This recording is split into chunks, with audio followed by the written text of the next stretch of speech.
giving you the real from A to Z surrounding the Dallas Cowboys. News, updates, rumors, transactions, takes, and more. So strap up, Cowboys Nation, and start your day off with A to Z Sports. Live with Will Steele.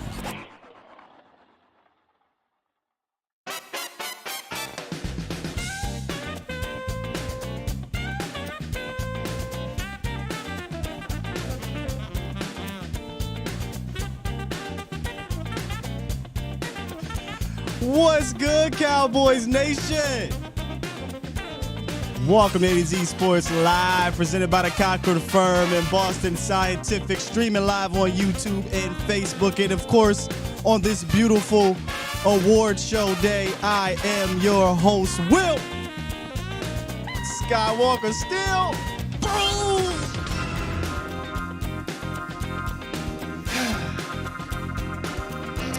It's not the CMAs that you think, y'all. But it is the CMAs, it's the Cowboys Mid-Season Awards, and we do it big here. We do it big here on A to Z Sports Live, baby. We do it big. That's what we're going to do. We're going to have some fun today, handing out some awards. We're going to discuss who may finish with said award. We'll get to the roundup. Yeah, we'll talk about things in the roundup. The Brandon Cook, Stephen Jones talk. Tristan Hill, he's gone, whatever. Later, though, I do have a special guest calling in, so make sure y'all tune in for that. But welcome, Bomb Squad. I told you I got caught up. I got caught up on the red carpet coming in, so I was a little bit late. But listen, I'm feeling good. 6-2. I had to come here a little spiffy for the midseason awards. I know it sucks that the midseason awards come on the heels of not really being involved in the trade department, but hey, it's cool. It's cool. How y'all doing, Bomb Squad? Let me shout y'all out real quick. Bomb Squad! I had to bring back the draft outfit. I had this on during the draft season, and I felt good about it. So, hey, here we are, man. How y'all feeling? Y'all digging it? We cool? Y'all like it? I love this jacket, by the way. I'm going to go get me another color, another shade. I needed another reason to wear this jacket. So damn it, today's the day. We're doing it today, Cowboys Nation. We're going to have fun. We're going to talk. We're going to talk real ball. I promise you. We'll talk real ball. But within that, we'll have fun today because today is my Friday. So we're rolling out this TV for the day. It's been a while since we were able to do that. The job's not finished. The job's not finished, but we had the bye week, goddammit. So we're going to go ahead and hand out some of these awards during the bye week. Listen, later on, special guest from .com calling in, so stick around for that. We'll have some fun with that guest, and we'll talk some ball with that guest as well. So, with that said, let's go ahead, get into this roundup and get into these awards, man. That's what we're going to do today. We're going to do these awards and have a good time with it. Here we go. It's time! It's time! It's time! It's time! It's time! It is time for... It's time for the morning roundup. Round 'em up, boys. Oh, they do it. Hey, oh, they do it. Hey. Yo. Well, it's so long for Tristan Hill, y'all. Like, for real now. I mean, maybe there was a chance that Tristan Hill would be able to, get back to the practice squad and whatnot. But, this wasn't because Tristan Hill was playing bad. That's not why they got rid of him. They got rid of him because of a numbers game, and they decided to roll with the guys that they had. And around the league, they looked at Tristan as a guy, hey, maybe we can rejuvenate his career or whatever. And the Arizona Cardinals, 9th in the waiver claim order, if I'm not mistaken, were able to pick him up. Now, I saw somebody in here real quick and I looked over another comp pick. I don't know if he qualifies for that because he was picked up on waivers. Now, I could be wrong, so it's something I got to look into. But that's something to think about. Could he, get you a comp pick? I feel like Tristan would have to go berserk over the next 8 games to get a big enough contract to really get you a comp pick, right? Think about this for a second. I want to say Cheeto's contract at the Cowboys like a 5th rounder or something like that, a 4th rounder. Xavier Woods' contract at the Cowboys a 5th rounder. Do you think Tristan Hill could get a contract in the Cheeto Xavier Woods range? It's no disrespect to Tristan, but if he just has an average rest of the season, you're looking at probably a 1-year, very small deal next year. So I don't think it's a comp pick anyway, even if he was cut. So there it is, no comp pick anyway because he was claimed. So Tristan Hill gone, man. Good luck over there in Arizona, unless you got to play the Cowboys. Stephen Jones and the Joneses and the Cowboys had a little press conference. Not even a press conference, but yeah, I guess you'd call it that. Press conference yesterday, announcing that Billy Joel, no offense to those who are Billy Joel fans. I'm here to tell you right now, we don't care. Let me tell you. We don't care. All right. Anyway, Billy Joel is performing at AT&T Stadium. And of course, Cowboys reporters are like, I'm going to let Billy Joel finish, but Steven, what's up with the trade deadline? What happened? Like, what went down? So they asked him a lot of questions yesterday. A lot of questions. He said, quote, "It was an intense day. I felt like we had some things that might work out, but unfortunately they didn't on several fronts. We're very pleased with our team. Trades aren't the only way you acquire players." Well, we know that, Steven. We've been saying, y'all know me. There's 3 pillars of team building, and the Cowboys routinely operate and are aggressive. Let's just say that, are aggressive in one, and that's the draft more than anything. Everything else is a prayer and a hope that, the bargain aspect of things work out. And sometimes it does, sometimes it doesn't. He did kind of hint to, I don't want to say Odell Beckham, but that's the name, right? That's the one name everybody is talking about. But he ran through the entire wide receiver core and was saying, hey, we like our guys, without saying we like our guys. But he named every single last one of them. And then he almost forgot Kevontae Turpin's name. And he was like, hey, man, can't leave him out. He's an explosive guy. We're still getting our hands around some of the things he can do. Okay. Yeah, we're in week 8. You would think they'd already have that, but maybe they unleash Kevontae Turpin later on down the line. He talked about getting James Washington back. He did say Jalen Tolbert is coming along. But, I'm looking at this like, where is he coming along at? But, hey, we got a bye week here. We got the second half. Let's see what happens here in regards to these receivers. But it's clear, whether you want to, put on your rainbow and Skittle goggles and act like they weren't out here trying to upgrade the position. It's clear they were trying to upgrade the position. And we got more news on said position and said player. I tried to get our guy Jordan Schultz on today. He wanted to call in at like 7:30. I'm like, hey, we don't start for another hour. Some change. So he tweeted yesterday about this Brandon Cooks and Cowboys interest. He said it was very real, and this NFL Insider, and that Cooks would have loved to play with Dak Prescott.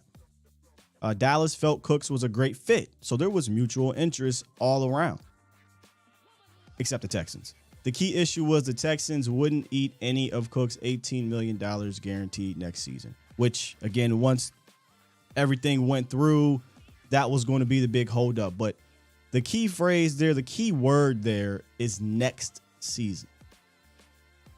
There's just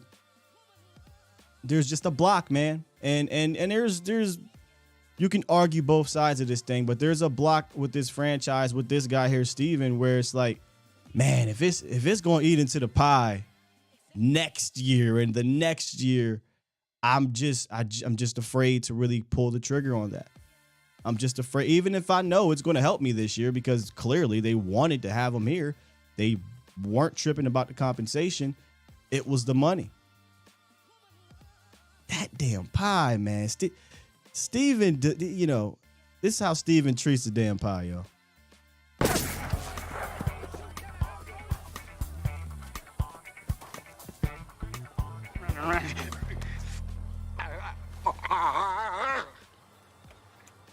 That boy went crazy. That boy done went crazy. Anytime Jerry just, hey man, I might have to sign some. No, give me my goddamn pie. You can't touch Steven's pie. Steve, it's okay, man. Like, you can bake another pie. You might not have your pie for the next year, but you can bake another pie. I don't know, man. And this ain't just for Brandon Cook's Cowboys Nation. It ain't just Brandon. This goes beyond that. He loves to talk about it, but hey, it's not impossible. It's just a little bit harder. Me personally, shoot, man, listen, I figure out how to make another pie. If I think that I can get to the ultimate goal, I'm going to do everything possible to do that, like all these other teams are doing. I digress. Too much. Too much. Too much on the pie. That boy went crazy. Oh, man. If you have not seen that movie, you are missing out on absolute gold. Life is one of the greatest movies of all time. Hey, if y'all want to call in prior to getting to our special guest later, you can. 351-999-3787. I think I'm going to try to get to a couple awards before they call in. Let's get to the chat, though, real quick. Toxic said, when we cut Hill, our cap space grew. Steven was, oh, Lord. Toxic. See, I gotta start screening your comments, man. The Peru. One of my favorite parts. I mean, it's so many, man. But when he was talking about the watch, say watch again. That's just a great movie, man. Trip Aces Skywalker, what you think of the 0 running back 3 tight end set with CD in the backfield? Wouldn't you rather see Turpin? I think Trips, they may do that. I think that may be something that the Cowboys tweak, right? It was all about, I think, on Sunday, introducing that to the league and then switching it up. But here's what they did do, Trips. Later, they ran a similar 003 series set, no running back. This time it was 3 wide receivers, 2 tight ends, and they used Turpin as like a motion back on those toss sweeps and then the fake. So there's a lot you can do out of that. As I've been saying for weeks now, just take that creativeness, put that in your bag, and remove all that other shit out, right? And let that be who you are week to week. Honestly, I think that's what you're going to have to be given what's around you. Facts. Top 5. Point blank, period. Shaq said, look like Sky about to host the ESPYs. Man, I would love to do that. Nah, actually, no, I don't want to host the ESPYs, but I like to be on the red carpet talking to the players and whatnot. That'd be fun. The boom boom room. All right, what award do we want to start with here? Where we at? We got about 300 up in here.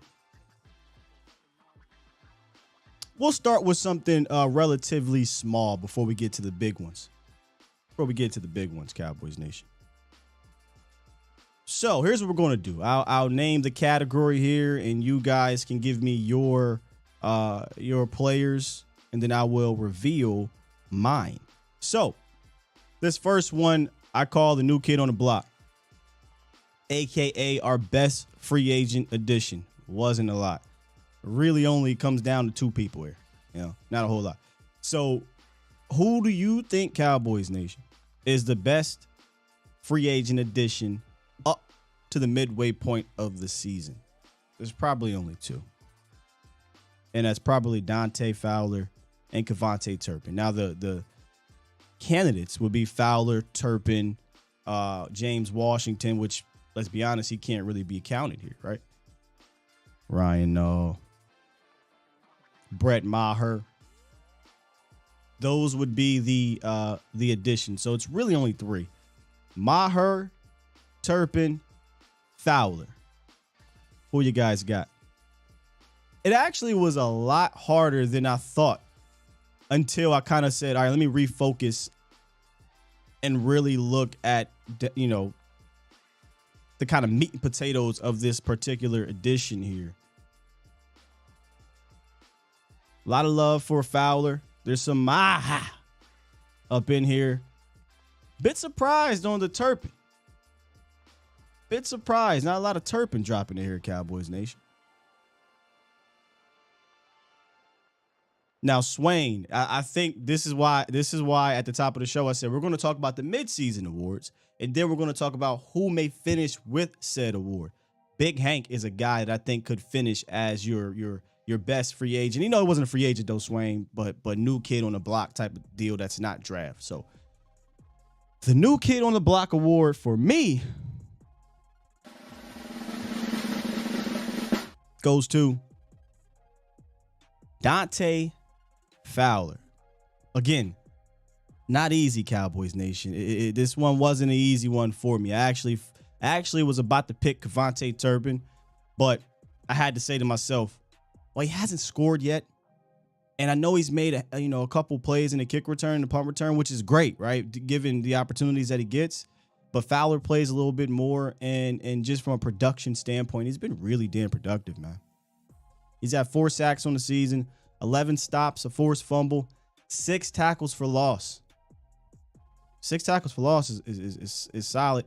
6 quarterback hits. The 6 tackle for loss ties his last season total. The 4 sacks eclipses, I believe, his last season total. And he's doing this all on 32% of the snaps. He's doing it on 32% of the snaps. So, let me go ahead and congratulations, Dante Fowler. Come on down, collect your new kid on the block award. In the offseason, when we signed you, I believed in you. I said, I think he could finish as a second leading sacker on the Cowboys. But hell, I didn't know that the Cowboys are going to have about 4 leading sackers on the team at the midway point. Dorrance Armstrong with 5. Dante with 4. D-Law with 4. So he's still fighting to be the second leading sacker on the team. But I think he's done his job. Here's where I want to see him get better at, though. Boneheaded plays, Dante. You can't have them. You cost the Cowboys points twice with your boneheaded plays. So he's got to clean that up, Cowboys Nation. That's all I'm saying. But I got Dante Fowler. How we feeling about that? New kid on the block. If Fowler would stop the damn offsides, that's what I'm saying, right? That's what I'm saying. He got to stop the damn offsides. Brett Maher definitely deserves recognition, which is why he was a candidate for this particular award. He hasn't, and listen, he missed 2 59-yard field goals, which a bit surprising given Brett Maher could kick it from 70. But kickers aren't going to make 59-yarders regularly. He's making everything else, though. Literally, all his extra points, saying a block punt from a block kick that the very first snap, I think, was at the new Matt Overton, the new snapper. And he's made all his field goals, man. So Brett Maher definitely deserves his credit. And if you guys want to give that award to Brett Maher, I get it. But Dante Fowler and Brett's scoring, he's scoring. So it's kind of hard, really. Now, y'all making me switch up a little bit. I'm going to go with Dante, though. I think the 4 sacks, 6 tackle for loss, the QB hits, and doing it on the 32% snap rate is impressive. I'm not saying you have to give him 50%, but I imagine if you did, I feel like he'd be even more impactful. So I got Dante. All right. This next award. It's really not about the candidates. It's really only one. No. I think you can have multiple candidates. I call this award the POP Hold It Down Award. You're probably like, Sky, what the hell is the POP Hold It Down Award? POP, hold it down. Right, these all good pimps, boy, baby, for life. POP, hold it down. There is only one man for the job that deserves this award. And that means, hey, somebody went out, somebody went down, and you came in and you held it down.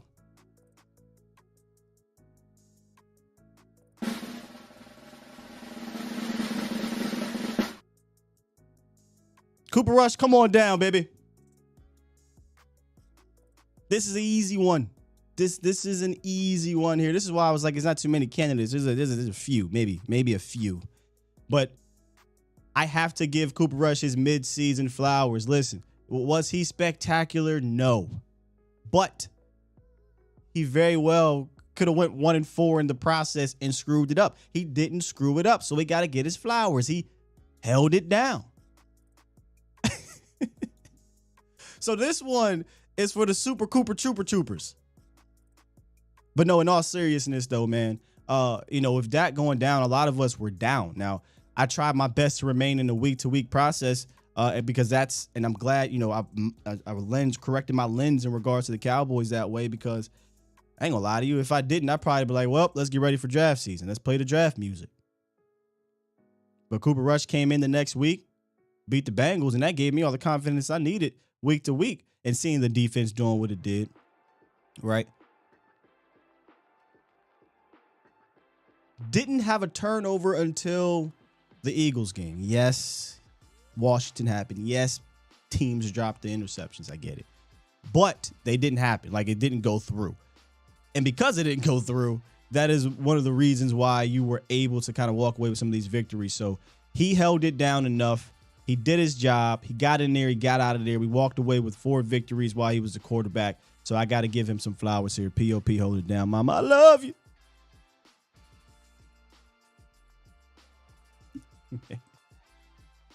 Let me see here. We got a caller on the horn. It's not the guest, I don't believe. So let's go ahead and get to the phone lines real quick. Y'all, the Pulse of the Nation phone lines today on this CMA Award show, not Country Music Awards, but the Cowboys Midseason Awards. Yeah. Presented by the Cochran Firm. Since 2005, the Cochran Firm has served the DFW area community, fighting for the DFW area community, headlined by their attorneys, Brian Pope and Larry Taylor. I tell you guys all the time, man, anytime you need any legal advice or you may need to hire a firm, these are the guys to go to in the DFW area, Dallas, Fort Worth, or Houston. Hit them up at 1-800-THE-FIRM or schedule your free consultation today at CochranTexas.com. It costs you nothing, but it could save you a lot. 910, what it is, what it do? Good morning, Mr. Will. Is this my queen to be? Yes, sir. Yes, sir. How about some Cowboys? How about them, Queen? Can you hear me good? You want me to be honest? I can hear you, but I can hear all the other stuff going on in the background. Oh, I'm sorry. I'm at work. That's all that other stuff going on. I can't do nothing about them. It's all good. Yeah, go ahead. Okay. All right. So you're giving out awards today, huh? Giving out awards today. Oh Lord, I'm afraid to ask what awards you trying to give out. What are you giving out awards for? Best players? We're giving out the MVP will be later on in the show, but yeah, we're giving out awards for all different types of things. The first 2 awards was our best free agent edition, and then our POP Hold It Down award, which went to Cooper Rush. Okay. So yeah, you gave him his flowers. I'm glad I caught it when you just started, because I hate to be calling in and don't know what the hell y'all talking about. Yeah, we're giving out awards. So who do you think is the best Cowboys free agent edition? The best Cowboys what? Free agent edition. Free agent.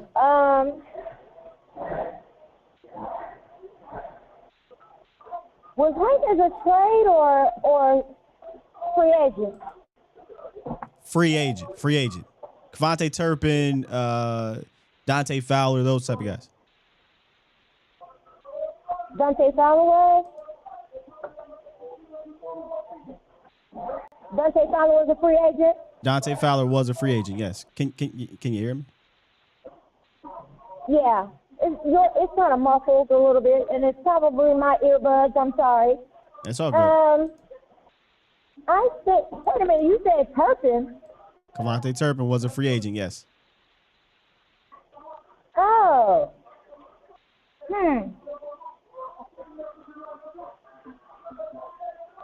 My favorite because I love all that comes with him is Turpin. All right, KaVontae Turpin. Appreciate you, Queen.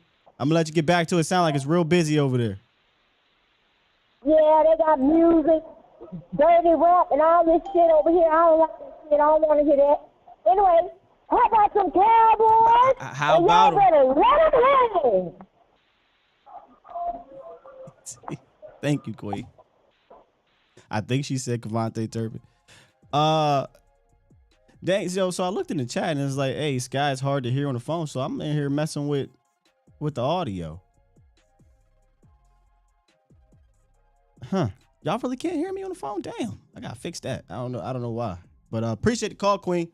I don't know if this is our special guest because is this real quick, y'all can't hear. Who this? Okay, this ain't our special guest yet. What's good? Who is Patrick? What's up, Patrick? Yeah, I'm chilling, man. I'm coming from Houston, man. POP, hold it down. POP, hold it down. Crazy, bro. You crazy, bro. Go ahead, bro. So what's up? You gonna give me a question or what? Who is your so far we got 2 awards. The POP Hold It Down Award, which has to be an easy one, and then your best free agent addition, Dante Fowler or KaVontae Turpin. Wait a minute. What's the question? I'm sorry, you kind of scrambled. What you say? Who is your best free agent? Who is my best free agent? Yeah. Fowler was a free agent. Let me see. My best free agent is I'm gonna say there's only a couple. There's KaVontae Turpin, and you got Dante Fowler, James Washington, and I think that's it. Anthony Barr. Oh yeah, and Anthony Barr. I didn't even. Yeah, that just slipped my mind there because he ain't been that good. But so Anthony Barr, okay. Barr, baby, yeah. Hey, I got a question for you before I go. All right. Do you think that we should move the rookie left tackle when Tyron Smith come back? Yes. 100%. I think that you move him inside the left guard, and I think you upgrade your offensive line. I mean, I know a lot of people are down on Tyron Smith injury-wise, but I say this. If this is his last year and he's healthy for 6 games, ride those 6 games out. You know what Tyler Smith can do at left tackle if you have to bump him back out. So bump him inside, put Tyron out there, and I think you got a great offensive line moving forward into the playoffs. But I feel you. I agree with you to a certain extent, but don't you think? We playing good. Our offensive line is playing great. Yeah. You know what I'm saying? Mess up the apple cart. Can he be a swing tackle till the meat grow back on the bone? Right. I think he would be an upgrade though. Like Tyler Smith is playing fine at left tackle, but I think that a healthy Tyron Smith is much better than fine. You're right, man. You're right. That makes sense. You're right, man. All right, bro. God bless you, man. Go Cowboys. Yes, sir. Appreciate you. See, now, y'all don't know how obsessive I am. Hey, Aaron said my mic sound trash on the phone, so I'm definitely going to have to head back and check this out a little bit later. We're still running on. Chain back up. All right, we're still running on waiting for the guest. So let's go to our next award. In fact, I'm going to jump around a little bit here. Where we at? We got about 300 something. All right, we'll jump around. I'm going to give out one of the most easiest awards to give out, and maybe I shouldn't have even done this one. We're talking about MVP, right, of the team. We're talking about who is the most valuable player. Everyone's going to say Micah, right? Like that's easy. And I know we've done this for multiple years now. It was like, okay, everybody but Mike. No. We're going to give Micah his flowers. Okay? I don't care if it's an easy, low-hanging fruit. And not only is Micah the MVP, he won another award. He got a 2-for-1. In fact, Micah Parsons a call here real quick and let him know that he's won his award, Cowboys Nation. Hello? Hey, Micah, this is Skywalker from A to Z Sports. How you doing? Hey, how you doing? I'm good, man. We just want to let you know that you have won MVP and Defensive Player of the Year for the Dallas Cowboys at the midway point. How's it make you feel? Well, listen, we just want to let you know that Cowboys Nation is behind you. Now go celebrate with your friends and family and tell Mama Parsons I want some of that famous mac and cheese. I will. Thank you so much. Micah Parsons, come on down, sir. Listen, I know everybody else is saying this is easy. It is what it is, and they just want to throw you to the side because they expect greatness from you. But we shall not ignore greatness. A wise man once said. 2-for-1 here, MVP and Defensive Player of the Year. Micah Parsons, much deserved. Y'all know this. 39 pressures, 8 sacks, 2 forced fumbles, a fumble recovery, a tutty, 9 tackles for loss, 14 quarterback hits. And I even might get some of that famous mac and cheese, Miss Parsons. Do not ignore greatness. Not only is he an MVP candidate, not even a candidate, he's an MVP for this team. He's an MVP and Defensive Player of the Year candidate for the National Football League. He embodies who you want to be, who you want to lead your franchise. Micah Parsons, come on down. I'm sorry. I just had to give him his love because we do this too often. We say, yeah, Micah. No. He is that dude, Cowboys Nation. So, yeah. Are we good? It's an audio messing up. Go in and out. Come back in. We should be good, man. Yeah, I got a chance to get Mike on the horn. Y'all peep that? Yeah, I got a chance to get Mike on the horn. All right, let's get some. Somebody went out. We had a caller in there. Well, this is an interesting number. So you guys got to go out and go back in. But let's get to. I'm not sure what number this is, man. But you are live. Hello? Yes, sir. You're live. I'm not sure. This is an interesting number. Yeah. Hey, Will. It's I'm calling from Birmingham in England. Wow. All the way in England, man. Salute to you, sir. How you doing? So you okay? I'm doing great, man. Having fun today. Yeah, man. I started catching your shows. I'm a regular listening to Jesse on Hanging with the Boys, and then I started catching the pre-game, post-game show with you as well. So, yeah, man. You're doing great work. Keep it up, bro. Thank you, good brother. I appreciate it, man. What you got for the show today? I was going to chip in with an award if possible. I don't know if this is how it's working, but I just wanted to chip in with a little award of my own, if that's okay. Say that one more again. I was going to chip in with an award. Okay. Kind of give a little award out. So I think obviously prior to the Bears game, I think it's interesting to give kind of an impact player award for a player that's not necessarily a starter, taking most of the snaps. So kind of an impact player award. Okay. Who you got? I was going to say Tony Pollard. I think he definitely deserves some recognition for the impact that he's had coming into games and carrying the football for us behind Zeke. I think obviously there's definitely room for a two-man backfield, but I feel he definitely deserves some recognition for the way he stepped in and helped the team when he's had the opportunity to. Yeah, TP is definitely about to get awarded, but I like that one. So you're saying Impact Player Award that's not a starter.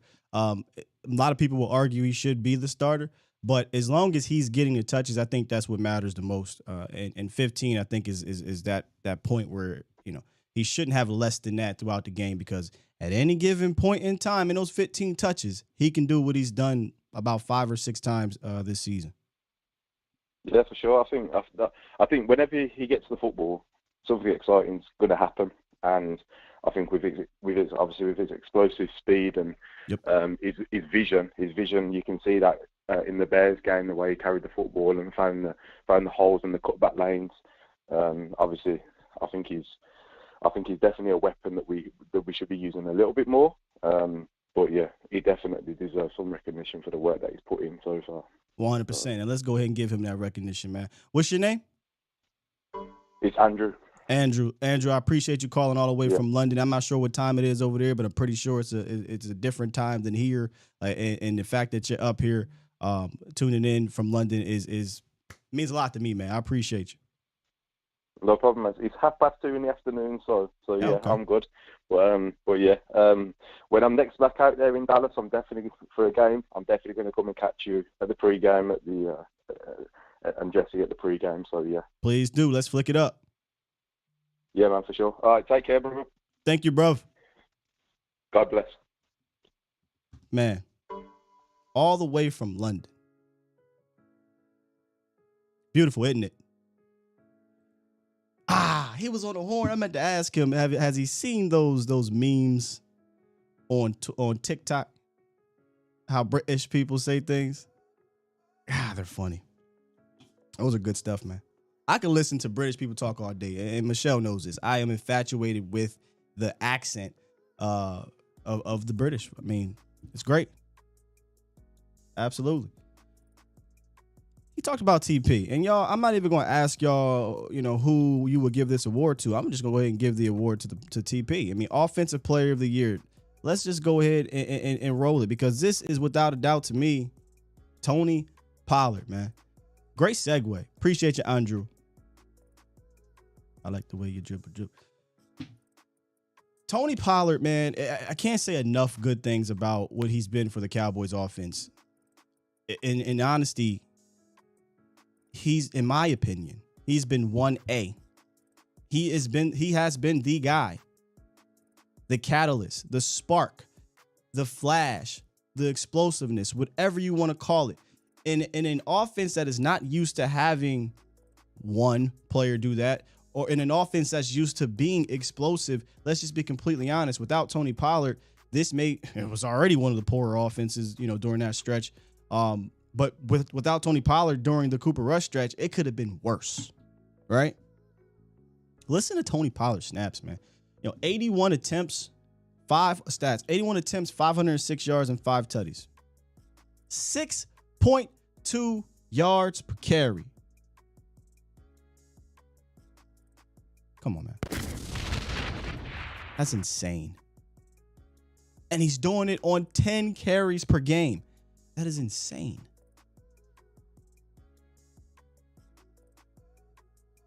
Listen to this, too. 4th in the NFL in 10-plus yard gains. 4th in the NFL in 15-plus yard games.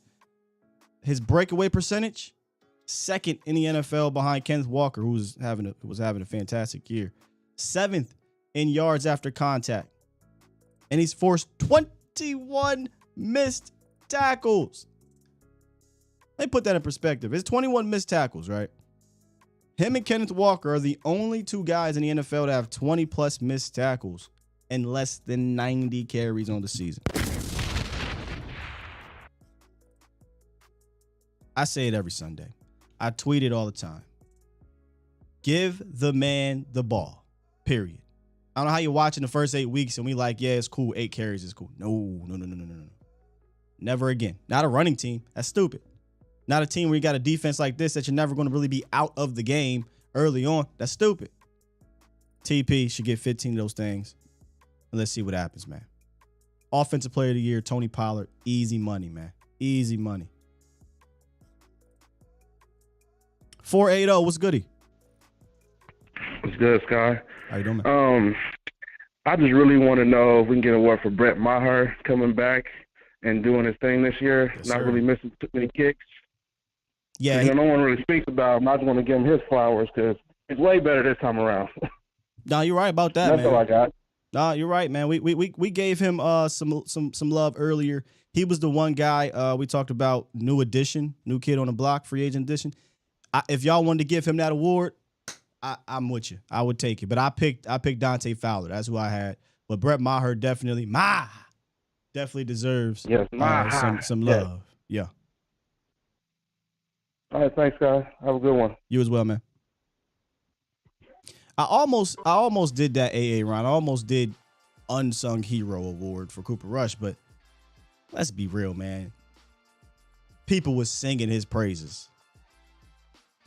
They was singing his praises. So, we're positive today. He won his award. If you missed the award that he did win, by the way, did the audio get fixed for y'all?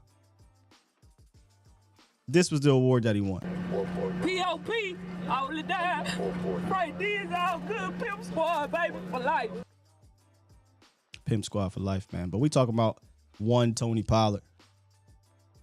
Offensive Player of the Year award right here. Goes to TP. And it's crazy to think that, hey, he had his breakout game against the Bears. I think some of the things he did against the Bears, he was doing. You know? But the 3 touchdowns is where it stood out against the Bears. But I'm hoping a lot of the things that they did with him on Sunday don't go away. I know there's a fear that once you get Ezekiel Elliott back, they'll stop doing some of those creative things. Y'all know how I feel. If they come down the pike talking about some, hey, we want to get back to regular football. We don't want to use creative motions. We don't want to use creative formations. Because 21, fire me. Fire me. I would be that confident in myself to say, look what I've been putting on film when they don't hold me back. But that's just me talking, right? Some people say, oh, well, Sky, it's not your money. It's not your career. You're right. It ain't. And I'm not trying to sit here and compare myself to a Kellen Moore or what have you, but we all got to make tough decisions and sacrifices, right? But Tony Pollard is without a doubt the Cowboys offensive player of the year so far. So far.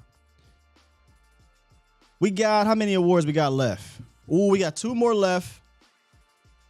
One of them is an easy one. The other one, I saved this one purposefully for last because I wonder if you guys are on the same page as me with this one and just hold tight about it. But the next one is going to be easy. Before I get to it, though, let me get back to the horns. 908. What it is, what it do? Yeah, what's good, Scott? This King Cowboy, man, representing Jersey. King Cowboy got Jersey back in the building. Jersey was in the building heavy yesterday. Jersey always in the building, man. You know how we get down. Yeah. What's up, though? I love the concept of the show. I got something for you for later down the show before you end it. Yep. Can we get like a caller of the midseason and a member chatter of the midseason? You know, that might be something. I know you're a man of the people. I know you're a man of the people. I like that. I might have to put that together over the weekend and maybe come out with that on Monday or something like that. I like that. Let me write that down. Yeah, I figured something like that. Yeah, just something I was thinking about. That's all I have for you. Love the show, love the concept, bro. I'm gonna holler at you. Salute. Yeah, I like that. I gotta figure out a way to make it fun and interesting. But I like it. Let's see what y'all saying up in here. King James. Salute to LeBron James. He said, we need to find a way to get Turpin the ball in space, and our offense would be even more explosive. Jeff Taylor says, Sky, you hell. My brother just texted me. He said, bro, you crazy. I'd imagine some people are a little bit behind. But we having fun today, y'all. We having fun. But we also talking ball. Dallas has to stay creative. Pollard needs the ball more because he didn't even touch the ball in the playoff game versus 49ers. Charlie G, CG, that was one of the most despicable game plans in the history of playoff football for the Cowboys. It's serious. It's ridiculous. And that should never happen again. You know, as many times as I said it last year when our offense was in a funk. For those that were here last year, we have a ton of new subscribers, but you guys know all last year in that weird area of the Cowboys offense, I said, hey, just give Tony the ball then. Whenever you're in a weird funk, give it to the guy that can take it to the crib so you don't have to matriculate down the field. And the Cowboys didn't do that enough for me.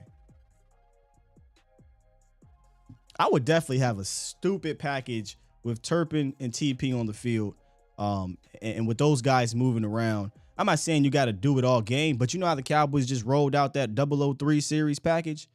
And they did it for a series all the way to the end, to the red zone. Do that with Kevontae Turpin and Tony Pollard. Hell, if you want to put Zeke, you can put Zeke back there too. It could be kind of a 21 personnel situation and have these guys on the move. Man, for instance, when we did that, what was it, 003 personnel series, can you imagine if that was Kevontae Turpin back there? And I'm not saying, CeeDee Lamb, maybe you swap CD for Michael, right? Ooh, you getting a linebacker on, and a linebacker on CD is already crazy, but you get a linebacker on Kevontae Turpin on the wheel route. Hey, just run a wheel route and just run straight down the field. I'll throw it up to you. There's a lot of things you can do, man. All right, this next award, another, I think, easy one here. Well, maybe it's not easy to y'all, so I'll ask y'all, man. Rookie of the year. It should be easy.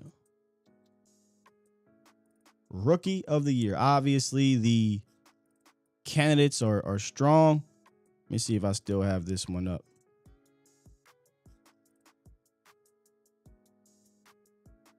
The candidates are strong. Tyler Smith, Sam Williams, Jake Ferguson. I think all, and Deron Bland hasn't played enough, but they all have a stake at this one. Right? They all have a stake at this one. But I think due to playing time, should be a fairly, not even just playing time, circumstances. This should be a fairly easy one. But Rookie of the Year, Cowboys Nation. For me,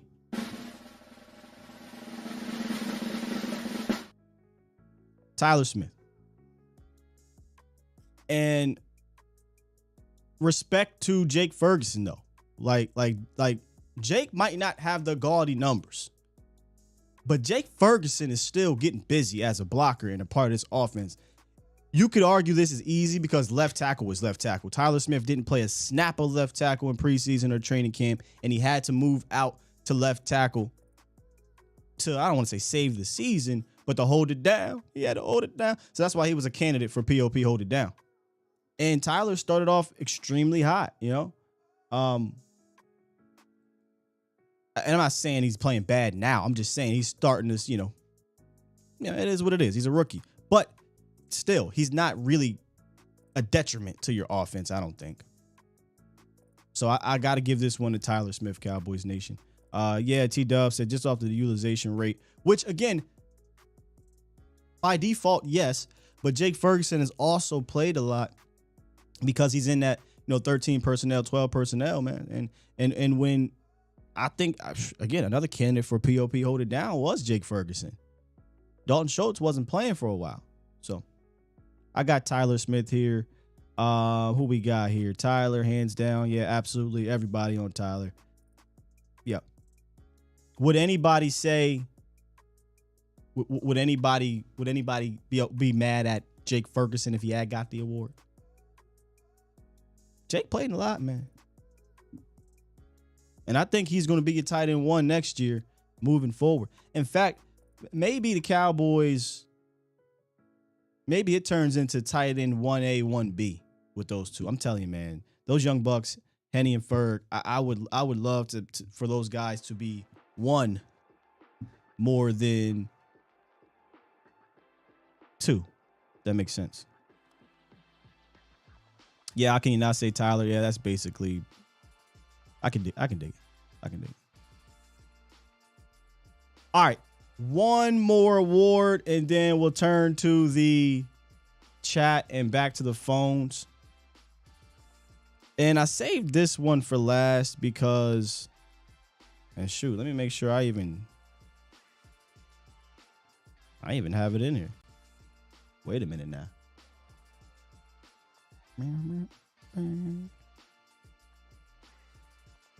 Matter of fact, while you got, I'm gonna name the I don't have it in.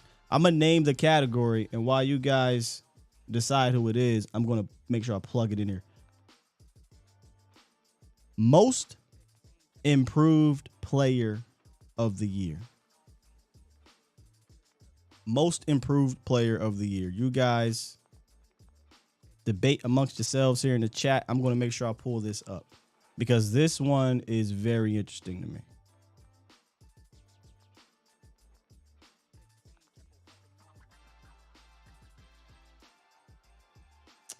This one I had this,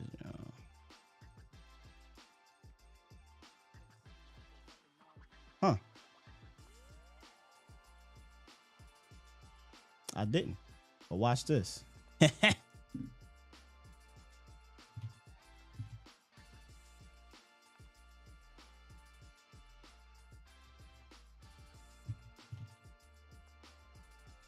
that's what we do here. I can operate on the fly. I can build the damn plane in the air. Yeah.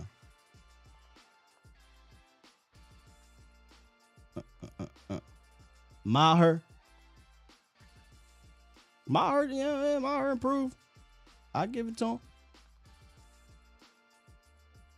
Bohanna, Noah or Diggs? I can understand the Noah one. That's the one I thought a lot of you guys would roll with.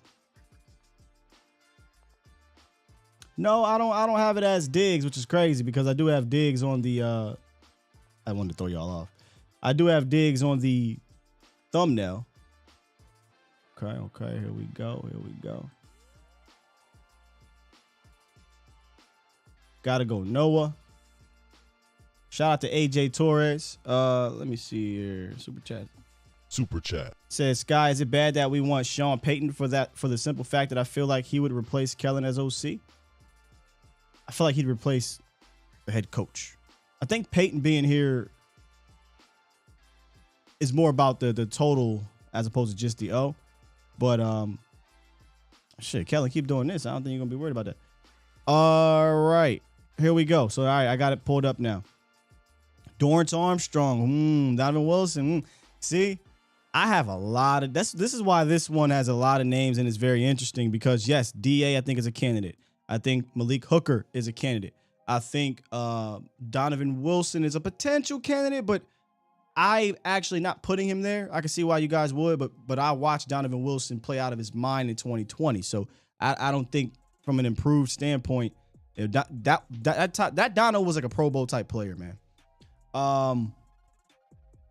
McGovern, no penalties, left guard. McGovern, I guess you could put McGovern up there. Sure. Osa, not an easy one here, but somebody that deserves some love, man.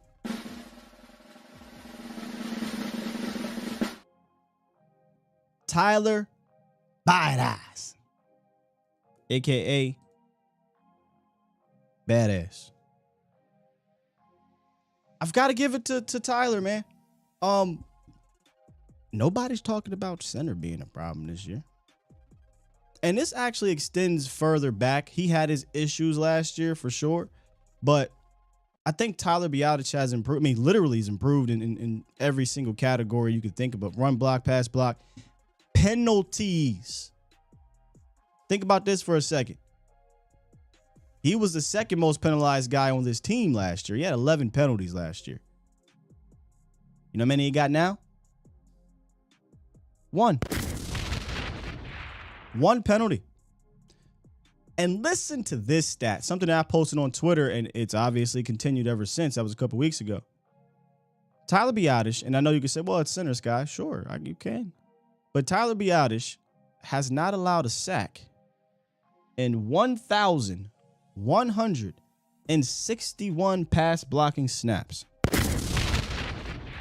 I repeat, he has not been credited at the very least for allowing a sack in 1,161 pass blocking snaps.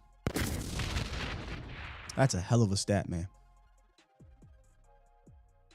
It's a hell of a stat. But I think the penalties also, because you can not allow a sack last year, but you might have held when you were going to get a sack. He's not even doing that this year. One penalty after having 11. He's not holding as much. And I think the penalty that he did get was a full start, and it was a BS one, if I'm not mistaken, Cowboys Nation. Remember that? I think they said something about him, picking his head up. So really, Tyler Biadasz doesn't really have a penalty, in my opinion. But so Tyler Biadasz, to me, most improved player for the Dallas Cowboys. And if you think about it, you kind of needed him to be. Tyron Smith is out. Tyler Smith was going to be a young rookie left guard, but instead they put in McGovern. So you need that middle of the offensive line to have some stability from the center position, and not just, hey, I'm a body that's there. There's a lot of centers like that, but no, he's a body that's there that's being productive and helping with the communication. That was one of the things about Tyler Biadasz. A lot of people had questions with coming into the season. Can he, from a mental standpoint, get to that? I know Travis Frederick is a guy that is hard to replace, but what made Travis so good from not just his skill set, but was his mind. And I think Tyler Biadasz is getting to that point where it's kind of clicking with Dak, it's clicking with what he's seeing, and he's where he needs to be. And he's a hustle guy. He gets to the second level and he keeps going. So I got Tyler Biadasz, man, as my guy. You could listen. I ain't mad at you if you wanted to pick Malik Hooker. I'm not mad at you if you wanted to pick Dorrance Armstrong. DA's having a good year as well.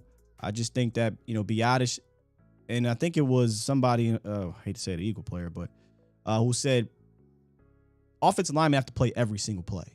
100% of the snaps you have to play unless you're hurt. There's no subbing in and out. Defensive lineman, you're only playing 50% of the snaps. You know what I'm saying?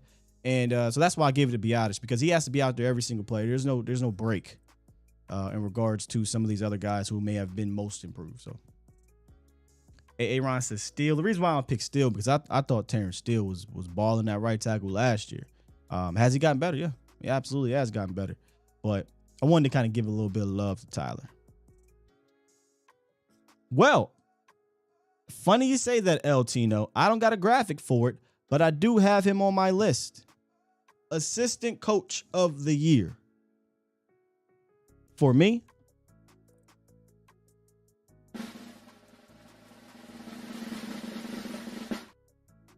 Joe Philbin.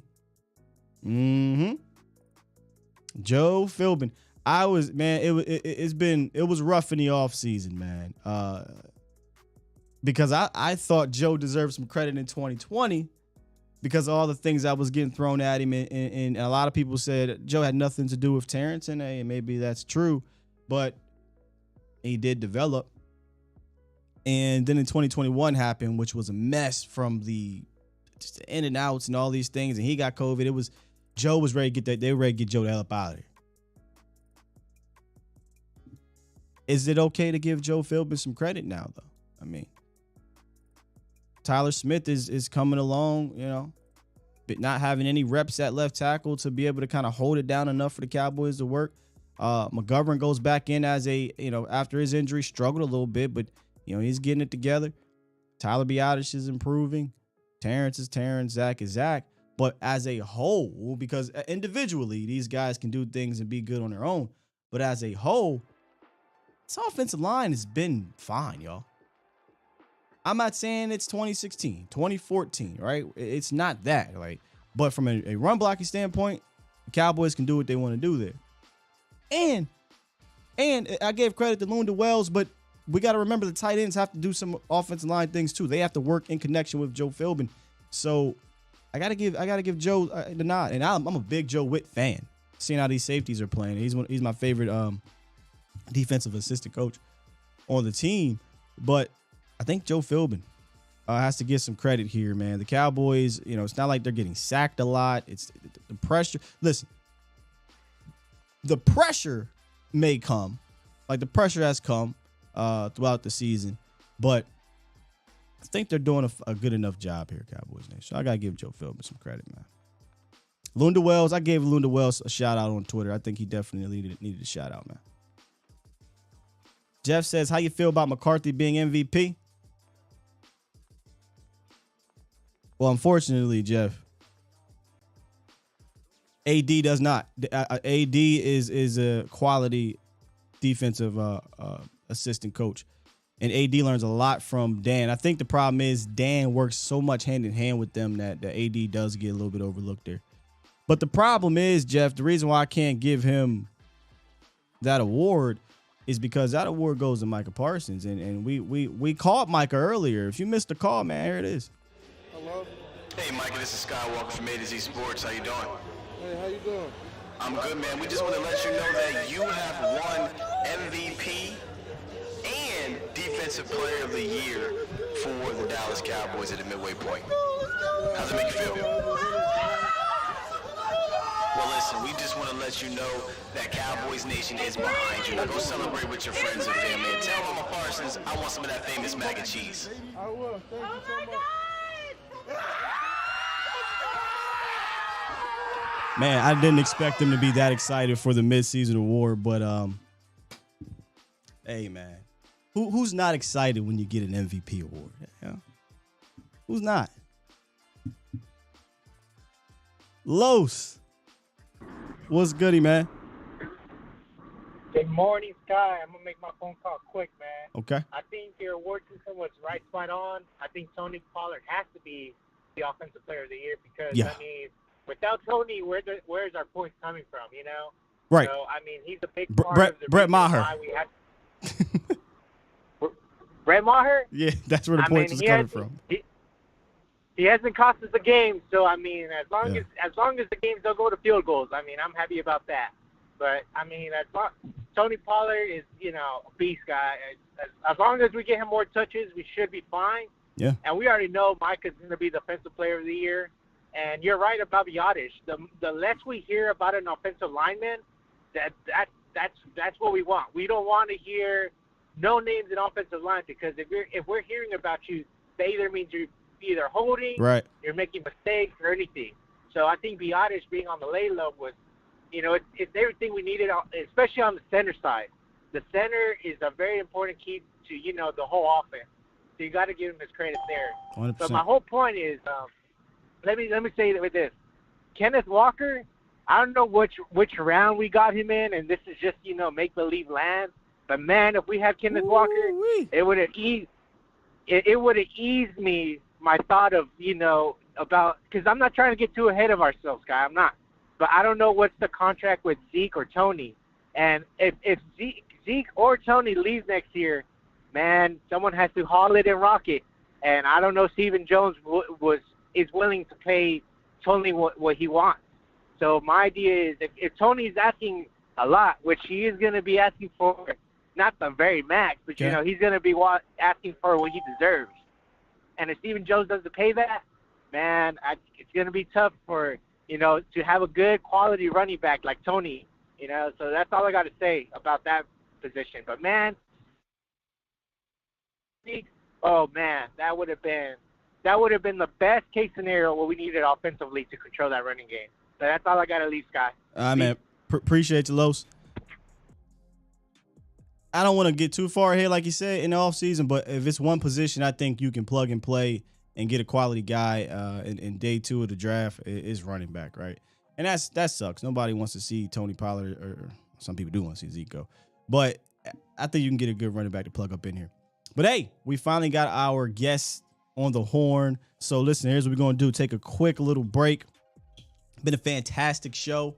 Been a fantastic award show, Cowboys Nation. I appreciate y'all for being here. Hope y'all enjoying this show. But the next segment will be brought to you by our friends over at Boston Scientific, the fan focus on your health.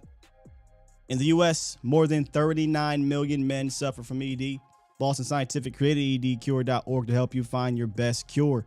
To get started, go to edcure.org, take a quiz, and learn your severity or risk of ED. If you have a condition that puts you at a higher risk, you'll find customized content. The fastest way to find your best cure is to contact an ED specialist by browsing a list of experienced physicians in your area. Visit edcure.org. Brought to you by Boston Scientific. You're listening to A to Z Sports. Do it live! At some point, hoping to broadcast in front of the millions of Cowboys fans to bring you the real. But for now, strap up and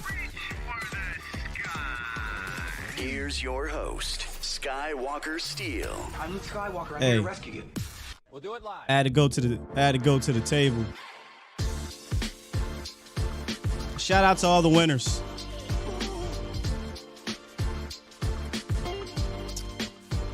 Raise your glasses in the air for all the winners for today.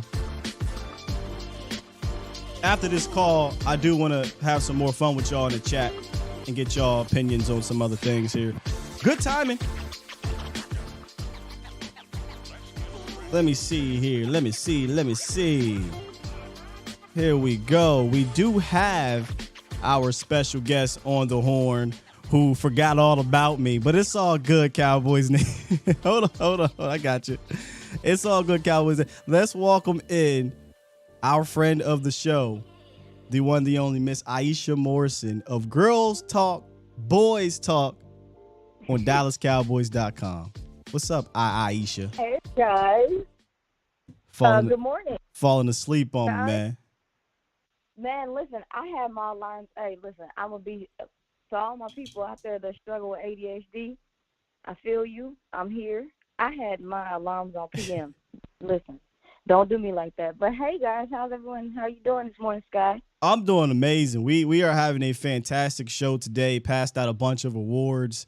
Got a little spiffy for the awards show. Paparazzi had me on red carpet, so I started a little bit late, so I go a little bit longer. Whatever for the fans, man. Whatever for the fans. But how are you this morning? Thank you. How are you this morning on this 6-2 bye week weekend? I'm actually, man, I'm excited. Like I know that a lot of people, including me, were somewhat disappointed about the trade deadline and like all that stuff. Yeah. What's your thoughts on that? My thing is, and this is, Lord Jesus, I'm new to this whole, thing, but my thing is that there's, my last sergeant in the military told me about being proactive and not reactive, and I'm gonna leave that at that. That's how I feel. She on .com. She can't get too messy. But yeah, I'm with you. I would love for the Cowboys to be a little bit more proactive around the deadline. But hey, it is what it is at this point. They're confident in who they have, and I think what might have happened after Sunday, Aisha, is that maybe they gained a lot of confidence from one Kellen Moore doing what he did out there with the Chicago Bears. Is your confidence growing in Kellen Moore as an offense coordinator?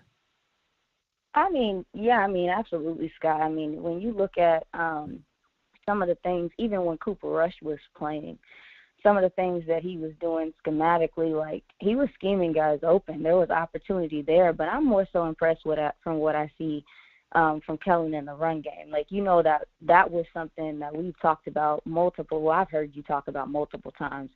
Was kind of a weakness of his game just because he is a pass-oriented coordinator. So just some of the things he's done schematically in the run, like I think are impressive. And that's how they're using guys. I'm surprised with some of the things I've seen from him. So there's growth there. And then you talked about it. Mike McCarthy definitely seems like he's had a hand in that. And that makes me feel better because at the same, because last year I know there was a bit of frustration from fans at the end of the year when Mike McCarthy, to some degree came out and said that's Kellen is the offensive coordinator. I'm gonna let him coordinate. And I like how Mike McCarthy handles his coordinators and his coaches because they're grown men. These are the grown men. Mm-hmm. So he's not down their their throats and stuff and worried about what they're doing. But at the same time, I'm very glad that he stepped in to some degree and started working with Kellen. But no, I'm with Kellen right now. I'm in a place to where I think we're kind of starting to see his development. This is also one of the first years where he has his full group of guys, and they still have to navigate some injuries. So I've been impressed with Kellen so far. See how he does towards the end of the season because that's when we get tight about his play call. Yeah, I think if things continue to grow from that standpoint, and the Cowboys end up doing something special this season, I think we have to go back. You know how, when the Super Bowl teams, and I'm not saying special means win the Super Bowl, but if the Cowboys continue to do well and they get further than they've been in the last 27 years, I think when they make a package of the season, I think we're going to have to go back to week one. After week one, when Mike McCarthy went out there and said, we got to be smarter. We got to be better. Me and Kellen have to go look at the play sheet. We got to figure this thing out and do things differently. I think that might be, I know it's only week one, but a turning point in a way for the season because that, I think you're seeing a completely different offense from week one to now. Yeah, and we've talked about it. It was crazy because if you want to, we talked about, and when I say we, I mean just the Cowboy community. Like, we were talking about even before the season started with this receiver core that we assumed that the Cowboys were coming in with. Everybody was like, okay, Kellen, you're going to have to coach.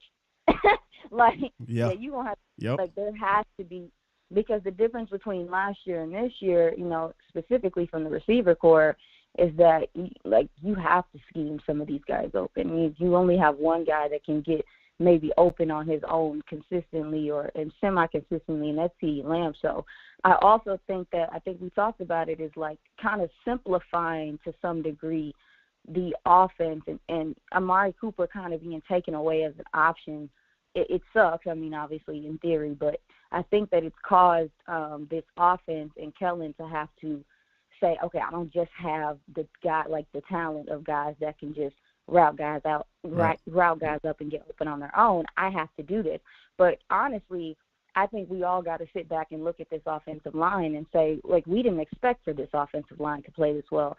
And I think the tight ends and their willingness and their ability to block has kind of turned the tide too for what you're getting offensively as well, because it just allows you to do so much more in the run game. You are one of the biggest fans of this tight end group that I know.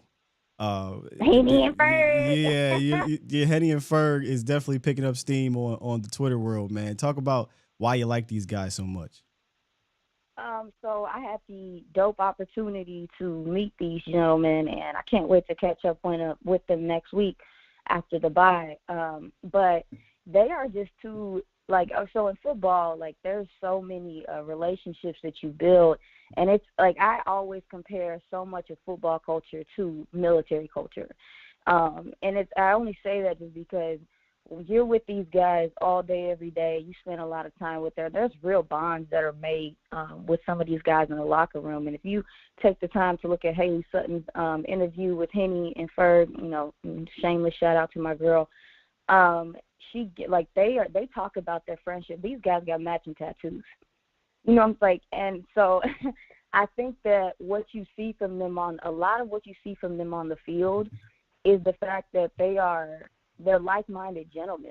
They are really friends, and you see them play for each other, see them celebrate each other. And in the NFL, it's just nice to see that. They've known each other since college. And it's funny, too, because I think Ferg said, he was like, Henny was like, what if they're going to draft Ferg before me? It was kind of competition between them, and I thought that was interesting. But the gentlemen just are good guys. They're just good young guys. They are hilarious. If y'all get the chance to ever meet them, they're going to have you on the ground. But I just think that, it's cool that the Cowboys got the tight end room right.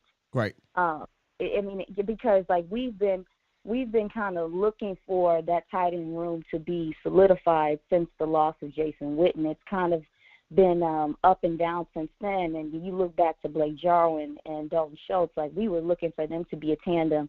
Shout out to Jarwin. And so for them to go out and get these gentlemen, like Henny being an undrafted free agent, and be like, hey, yeah, this is our new tight end room, and it looks like this is coming to fruition, I think is important to what this team is trying to do moving forward, especially with this receiver core now. Indeed. I agree with you. I think if this is what we're rolling with, these 13 looks, these 003 series looks, this is what we're going to have to do, and they stepping up to the challenge, man. On the other side of the ball, Aisha, the defense to me, listen, I still think this is a defensive-driven team. And as Cowboys fans, Cowboys content creators, Cowboys reporters, analysts, whatever, our job is to still, I shouldn't say fans' job, whatever. But your job is to still look at, okay, how can you improve or whatever. And I think the number one thing for the Cowboys defense that a lot of people are a little bit nervous about is that run defense. I do think there's context, though.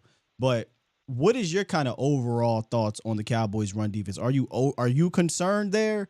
Or are you in a belief that, hey, this will continue to get better now that you got Big Hank in there? Stanky Hank. So it's for me, I think, I'll say this. I think that a lot of Cowboys fans, and myself included, and I think everybody kind of has a level of, and I think I can say this word just because it's one of those things. I think everyone has a level of PTSD regarding what we have experienced in the playoffs. Like the Cowboys' last couple of losses in the playoffs were because they could not stop the run. Yeah. They started there, especially like in the 49ers game. And I think that a lot of fans are so nervous about that happening again that the microscope on the run game is just so, like, we are zoomed in all the way. You know what I mean? We are honed in on the run defense. Now, I will say, I think a lot of what's going on with the run defense, I think Hankins definitely is going to help there having a true nose and eating up like some of those double teams and letting guys go free. But I will say a lot of what's happening too is your linebackers. Your linebackers are also struggling to fill gaps, but you see teams running at the edges because they're struggling to run up the middle. So for me, I think it is definitely something they can improve on. I will say that when you look at some of the offensive lines and the run game schematically that the Cowboys have seen at the beginning of this year, these are some of the tougher just being honest, like people can say what they want to say about Chicago, but this running the ball is their bread and butter. It's their forte, right? So they put everything they can into it, and sometimes it's going to dang work. But I know I heard Skip Pete yesterday. I didn't get to record Sky because I didn't really know what I was walking into down yesterday, but, you know, the assistant coaches had the opportunity to talk yesterday. And so I went down, and I was at the very end of hearing George Edwards talk about, you know, the linebackers and just kind of what's going on. And what I will say is that this team is aware of what their weaknesses are. And I will say that out of because they addressed, like, to some degree they went to try to address it. You know, they went and got Hankins. But when you listen to Tank on, like, 105.3 The Fan, he is very open and honest about the fact that they know that some guys are looking for, you know, to make the play and not making their play. Like, you got to play your assignment. So what you see also, too, in the run game is guys just not playing their assignment. You know, guys, you know, shooting gaps that's not theirs, or they're looking for sacks or whatever the case may be. So what a lot of it is in the run game, too, is just discipline and playing your assignment. Simon And Sound. so it's a mixture of a lot of things, man. It's a mixture of a lot of things in the run game, but I say all that to say these players, these coaches are aware it's something they're trying to address.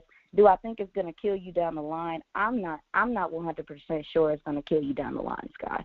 Because if people are just going to run the ball because they can't pass, I mean, do your thing.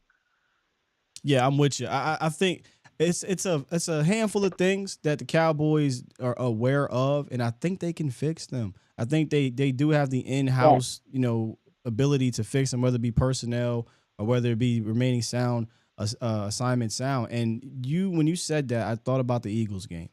After the Eagles game, I feel like everybody was on the same page. You heard Tank talk about, you heard Micah talk about it, and you heard LVE talk about it without being disrespectful to teammates. But they were like, hey, man, we got to just do our job. Like, we can't be out here trying to play hero ball, because then you end up in the wrong gap, or you end up not keeping your containment. And next thing you know, somebody's going around you and they're scoring a touchdown or getting a first down. And I think you saw that in Philly, and you saw that, and Tank saw it, right? Like, hey, I got to contain better. If I contain better, they don't get first downs. It's I think it's just I said it on Botcha's show, what you're seeing essentially is just offenses are taking advantage of your aggressiveness. I mean, if you even listen to Sounds of the Sideline, the end of it, when Justin Fields was talking to Micah, he was like, when you start creeping up to that line, I already know.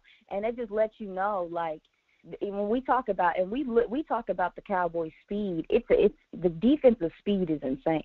But what you, like, honestly, like, what you see is teams being like, okay, you fast, you're probably going to overshoot this, or you're going to overplay this, or we're going to drown you out of this play with your aggressiveness. And honestly, that's kind of what you're seeing. So guys are just going to have to trust their eyes, be instinctive, put their hips, and square their hips rather, and go make the play. But also, too, Sky, one thing that we've seen from this Cowboys defense that we did not really see last year.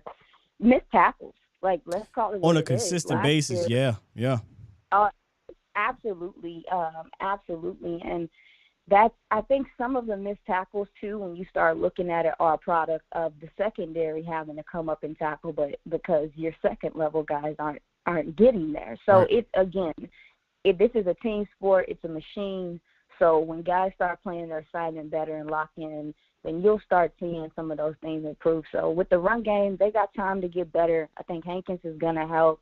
Obviously, teams are running off the edges. They're going to have to contain, shed, and tackle and be better there. But like we've talked about multiple times, there's not a whole bunch of teams that are going to be able to just dominate you like that. But you still need to prepare for that. 100%. You still need to prepare for that, dude. 100%. Okay. And where are my manners here? I should have brought you in. On this. Let me see if you can hear this. Hey. Aisha. Not my theme song. Okay. Hey Aisha, I appreciate you for joining the show, man. I had to do it. Listen, now when you come in, this is exactly what I'm gonna play to bring you into the show. We got to get you in here more often. I've been telling you for the last few weeks, keep killing it. You're doing a great job over there on .com. And you see it. Everybody is seeing you kill it over there. They want you on 105.3. They want to hear what you got to say. And trust and believe me, you got fans out here that appreciate what you bring to the Cowboys content community. But for those who don't know who you are, where to find you, please let them know where they can get your stuff at. Okay, yeah, absolutely. Number one, I wanted to say thank you, Sky, for bringing me on. Everybody in the community, man, if you're supporting me, I see you. I am very grateful. I don't take for granted any of the support I'm getting and where I am in this little trajectory. I feel very blessed as a veteran, as a newly retired veteran, to just be going into my career. So thank y'all so much. But I will say you can find me I'm on Twitter. I'm on Twitter. My name is Aisha Morrison, so that's Aisha with 2 I's, IISHA. You can interact with me. I'm very interactive. If you want to say hi, what's up. Also, I am on at 4 p.m. every day except for Friday. Girls Talk, Boys Talk, James Slater, Kelsey Charles, Jess Navarez, Haley Sutton, my girl. We come on. Christy Scales is fantastic on Mondays, guys. If you want to know what goes on the sideline, she gives us information you're not going to get nowhere else. So come see us, man. Come see us. You can't hear it, but I got the song playing in the background. Man, that's my jam, dude. You know how long I would when I introduce myself to people, they'd be like, you like Aisha. I'm like, yeah, that's it. That's me. That's it. That's it. So at least people know how to say it right because of the song. Yeah, that's really probably why they could say it, honestly. Because when I first saw your name, I'm like, Aisha? I never seen 2 eyes. But I'm never going to let you live this one down. Left Aisha Lopez. Shout out to you, man. Keep killing it. Thank you, guys. Thank you for having me on. Have a good day, Sky. Appreciate you. Dun, dun, dun, dun, dun, dun, dun.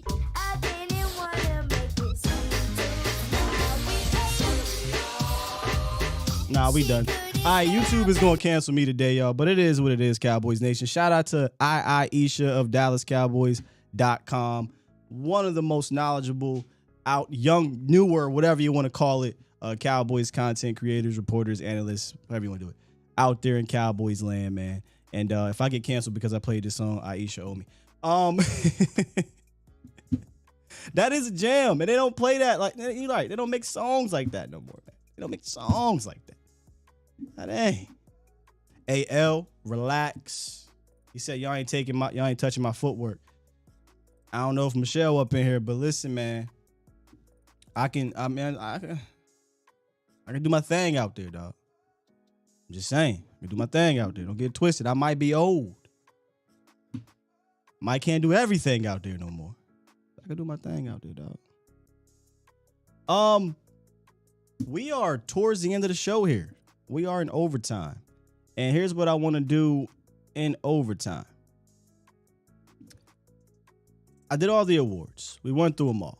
We did new kid on the block. I got Dante. We did POP hold it down. Gave that to Cooper Rush. We did rookie of the year, Tyler Smith. We did offensive player of the year, Tony Pollard. MVP and defensive player of the year went to Micah Parsons. And assistant coach of the year went to Joe Philbin. Yeah, see, Michelle, no. What awards would you give out? It doesn't have to be traditional. If you wanted to be MVP, sure, whatever. What awards would you give out at the midseason point here on the CMAs? And I'm not talking about country. Cowboys midseason awards. What would you give out? Who would you give recognition to? Who needs recognition that maybe is not? Or who needs more recognition if they are getting it? Who y'all got? I got a feeling there might be a name that pops up in here.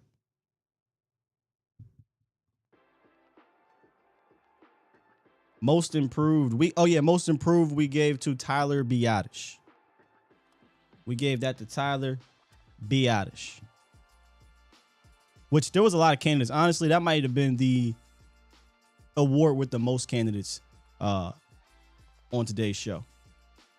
Cool Man Associations. Tyler Smith been holding it down. Yeah, Tyler Smith got the rookie of the year. Uh-oh, you said YouTube got me? Don't play with me, dog. Come on, man. Biggest leader award. Biggest leader award. That's interesting. Who would you give that to? Biggest leader award. Worst mascot, 100% ours. Upcoming star, Deron Bland. I like it. Leader, definitely Dak or Micah. I agree. 6-man. Ooh, I like that one, Swain. 6-man of the year. He says Sam or Bland. Man, that's. You know what's crazy though, because you could say Dante Fowler. He comes off the bench. But man, Sam Williams, Sam or Bland, I like that. El said I'm gonna throw my hip out trying to battle with the Kang. We going to see the Kangs. Yeah, all right, man. Telling you, dog. Now, you know what? Let me stop. Because you might be, I don't know, you might be one of those Spinneroonie type dudes. Listen, I have retired to the two-step Kang. Yeah, I've retired to the two-step Kang. I can line dance, but I don't really do college and post-college and high school. It's crazy, man. I say this in Michelle all the time. It was times where, your man's was holding you up. Let me chill. Y'all know about the Wallies. I used to be a promoter, man. And one of my things was, and a host and all that was, if you leave my party and your hair ain't sweated out, we ain't do our job. Most improved, Tyler Biadasz. That's who I had. Dorrance Armstrong definitely could be one. Best teammate. I'm not in that locker room enough to know that. But I do know, when I did talk to a lot of players in years past, Jumbo Joe was a guy. Was that you, Swan? We got here. Oldest man in the media award. Most disappointing. Yeah, we kind of have been giving out really good awards. Most disappointing award. Who would y'all give that? Yeah, let's do that real quick before I get to 214. Who were you most disappointed in? I'd rather go with disappointed as opposed to overrated. We 6-2. We doing fine. Most disappointed. I think candidates would be Tolbert, Kelvin Joseph. Might be on there.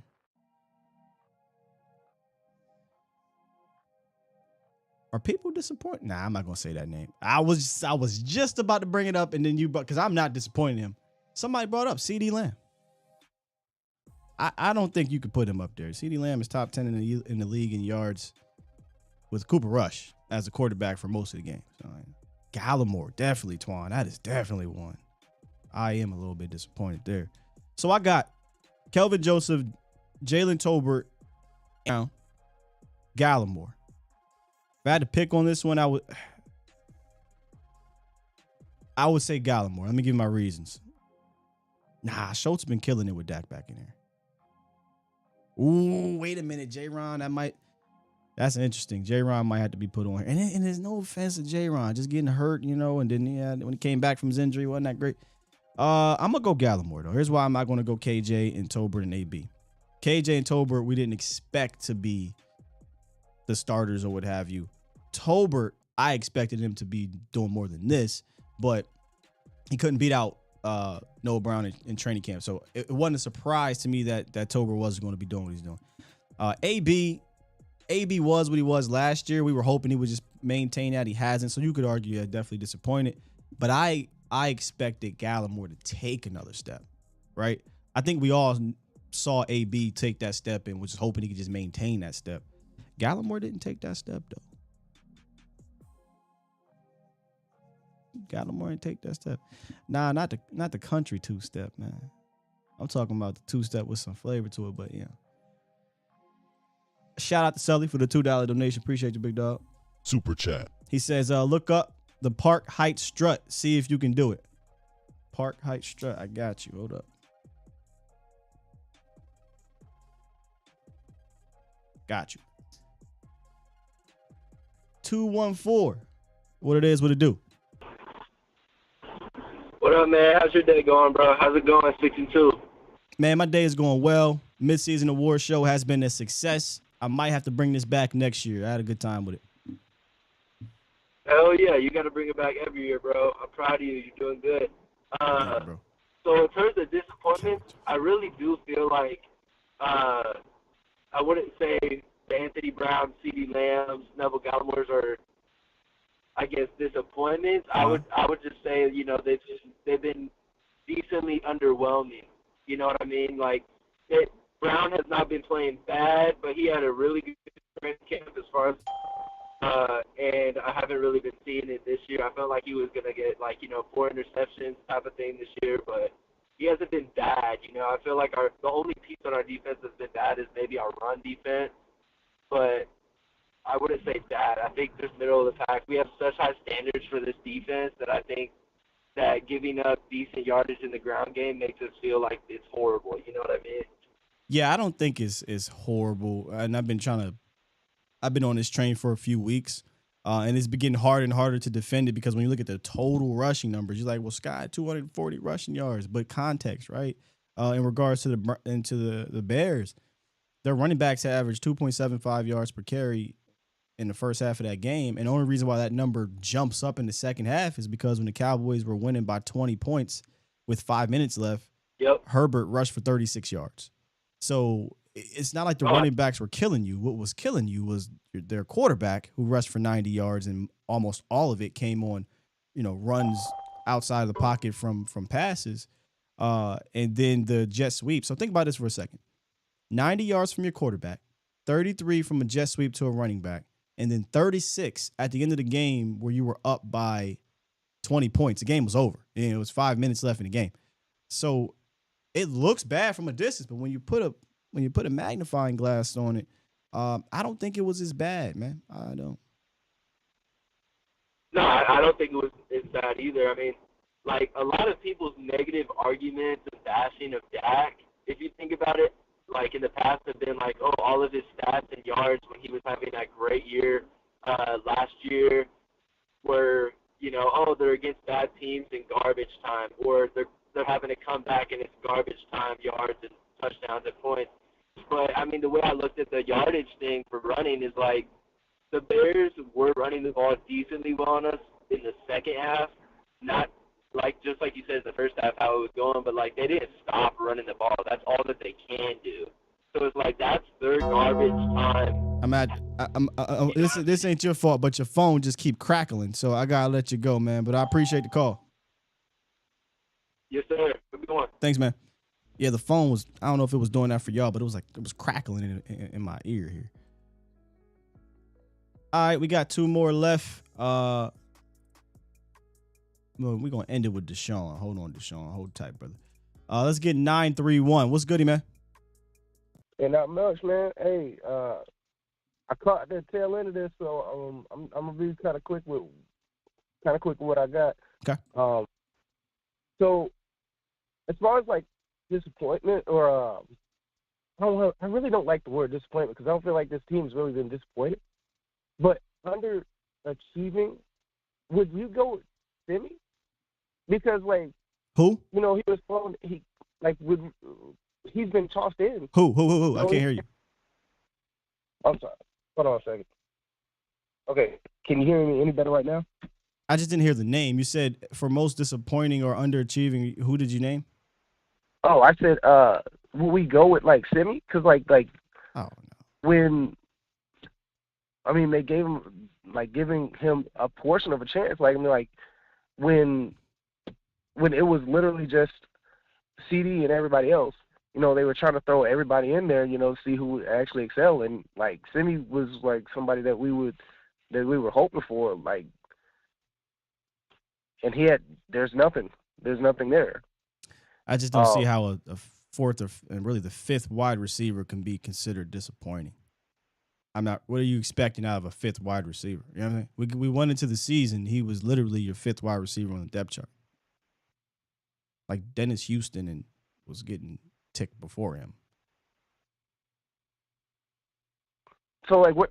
Okay, that's fair. Yeah, that's my fair. expectations weren't high for Simi Fehoko coming out of camp. In camp, I was arguing, hey, let's see if we can give him a shot at wide receiver 2 while Michael Gallup is out. But once the season started and you realize, all right, he's going to be your fifth guy, I'm sorry. I just don't – I can't really look at it as, it's disappointing that my wide receiver 5 is not doing well, I guess, right?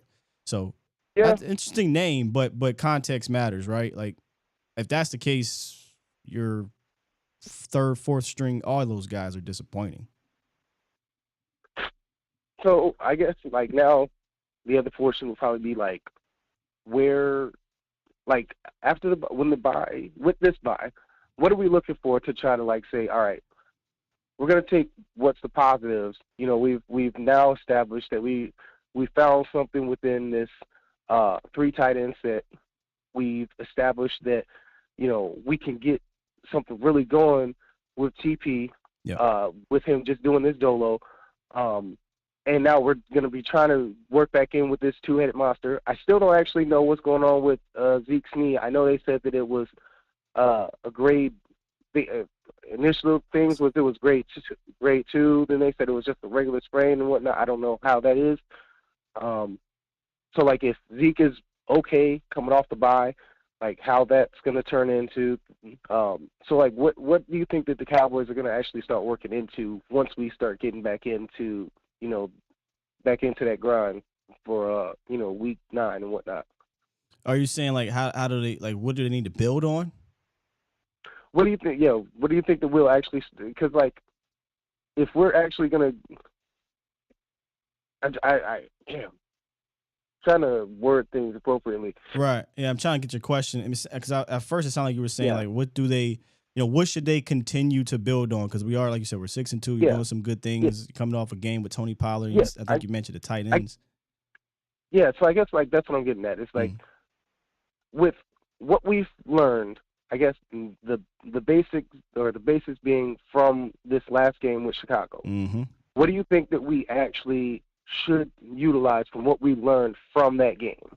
Just continue to use like this 3 tight end set and work in with Tony, or is there some other stuff that you think that we should be working with? I mean, that there is no other stuff, right? Unless you're counting on James coming back or going to get Odell, but those guys won't be involved till later. So they absolutely should take what they did today, take what they did. They did a little bit of some in Detroit. They did some things in against the Giants. Take all that stuff, all that creativeness, put it in the bag and make that be your offense, right? On a down in, down out game plan in, game plan out, game by game basis, as opposed to sporadically just doing these cool creative things. Do these creative things so that teams have to, plan for that. Even when Zeke gets back, because I did hear you mention Ezekiel Elliott, I don't think they should change anything up in that regards, even with Zeke. Just plug Zeke in there and see how it rolls. So I think they should build on top of continuing to use their tight ends and then continuing to scheme it up, man. Like you got to coach your butt off, and I think Kellen coached his butt off against the Bears. So just keep doing that. Those this. And I guess last thing was just, have you heard anything about like the Zeke knee? Like, is there like a partial tear, or is it just like through? I know Clarence Hill mentioned something about a potential tear, but nothing else has come out around that. I'd imagine he's going to be good to go in after the bye week. I think he could. If we had to play this week, I think he would have went.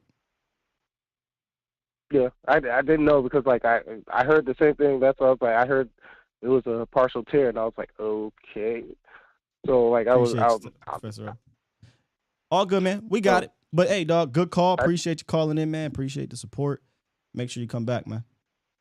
Most definitely. Have a good one. You as well. Before Professor O go, I was gonna get to your Soul Train. I was going to get to your question. He said, we're at the midway point. Has my record prediction changed? I never gave an exact number because first of all, I hate predictions in general. What I said was a double-digit win team. Obviously, that's not changing. I think we're going to be a double-digit win team. If I had to pick a number, it was always, I thought we could be at the very least, again, 12-5, but 12-5 can look different. 12-5 last year, when you go back and look at it, yeah, we're 12-5. But how we got there towards the end kind of sucked. So no, I don't think we changed here. I think Cowboys win double digits here. Again, minimum 12. Minimum. All right. So what I don't want to happen though is we get to 12-5 to where we got to 12-5 last year. Not as many statement games, probably. I'm trying to think here. We had a good handful last year. You had Kansas City, you had Arizona. The Thanksgiving Day game against a Raiders team who was fighting for a playoff spot. So, you had to come and bring it. And you didn't win those ones. Tennessee, you'll get Tennessee later. Where the schedule at? You're going to get Tennessee later.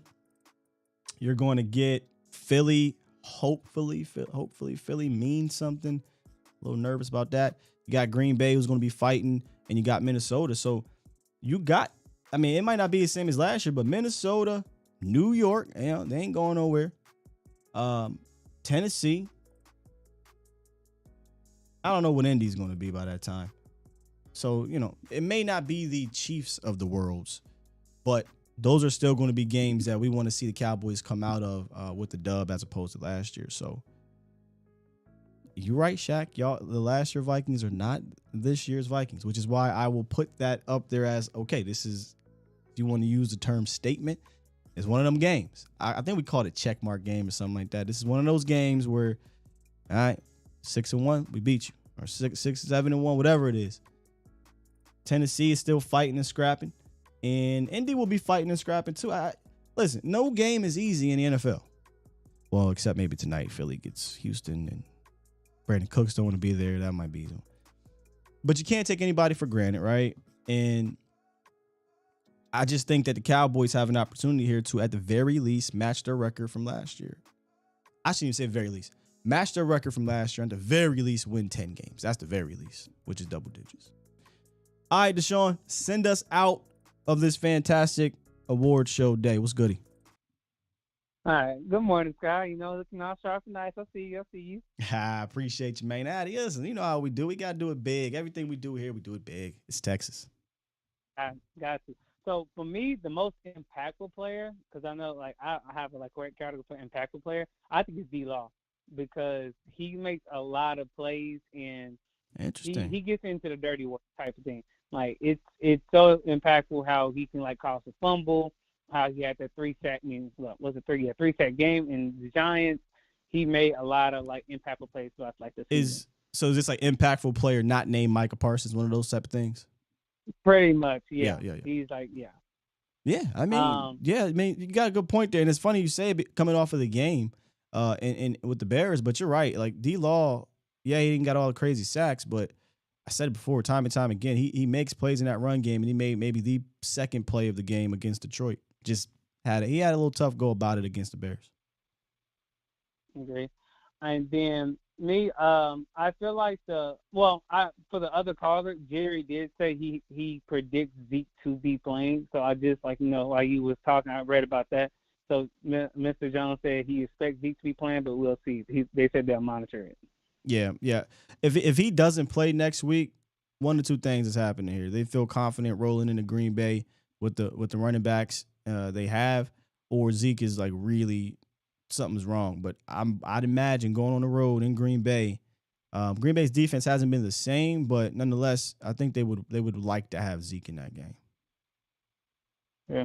My most disappointing player to me is Anthony Barr, because coming in, I was excited to get him signed. Like, I was like, yes, we get having those linebacker. I could get to, play more at the end. And then he came out, and I was just like, that Anthony Barr, the old Anthony Barr kind of gone. Like, yeah, it's hard for me to say Anthony Barr. You know why? Because like I feel like he's still just kind of a guy that you brought here. You know what I mean? Like I don't know if they brought him here to be that dude. But it's fair. It's fair to be disappointed in Anthony Barr because he hasn't really been that great, honestly. And I'm hoping. I hate to say this. I hate when players get a chance because somebody got hurt, in the sense of that's not how we want to see it happen. But I'm hoping that Damone Clark takes advantage of this and they say, all right, we appreciate your contributions, AB or LVE, whichever one, doesn't matter to me. We appreciate your contributions and you can still contribute, right? You still get your snaps. But this young man is showing enough that we can keep him in. And I truly do believe that a Damone Clark, Micah Parsons, that linebacker situation, you will see some of these plays made on the ground. You will see them get cleaned up. And then my final point, I personally feel, you said 12-5, I feel like we could be like 13-4, personally, me. Yeah. I only see a few teams that can actually beat us. Right. Like the two teams that's come. And we at that point now, Deshaun, where, again, if we do go 12-5, talking about 3 more losses, I ain't trying to lose to Tennessee and Philly and Minnesota, because then what? We're going to go into the playoffs like y'all can't beat good teams again. Like, I'm not trying to do that. I need these boys to get these dubs against these better teams so they can have that confidence going into the playoffs, man. All right, Dan. Thank you, Scott. Thanks for having me. Yes, sir. Appreciate you, Sean. And that will do it for the calls today. What a show. Get you up out of here. What a show. Let's raise our glasses to a fantastic award show.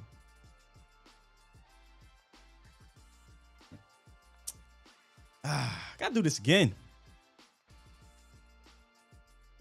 Hopefully we do this at the end of the year in February, if y'all know what I'm saying. Yeah. But honestly, I'm not going to be able to do a show the next day. I'm telling Zach right now, if that were to happen, there's no way. I mean, I'll do the show in the evening, maybe. You know, ain't no way I'm waking up at 8 o'clock or 6 o'clock, 5:30, whatever, and doing. There's no way. You know why? Because I'm going to be right next to Vash Lombardi in jail.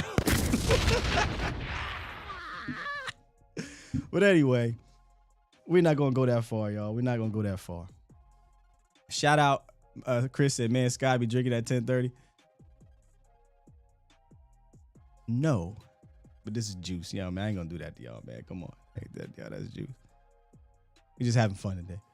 No volume show today, Captain America. We are taking advantage of this bye, man. The grind is real. Some people understand and see the work behind the scenes. Sometimes you need to get a little breather. And that's what I'm going to do tomorrow. We're going to take a little bit of a breather. And I'll be back on Monday. I'll drop a video tomorrow, probably something cut up from this week. And I'll be back on Monday, man. But you can still get with your boy on Twitter, @Skywalker still. And I'll still be talking my mess. You know what I'm saying? Now, had the Cowboys made a move or something like that, maybe we would have had a show tomorrow. Very possible, but y'all know how Steven get about his pie, man.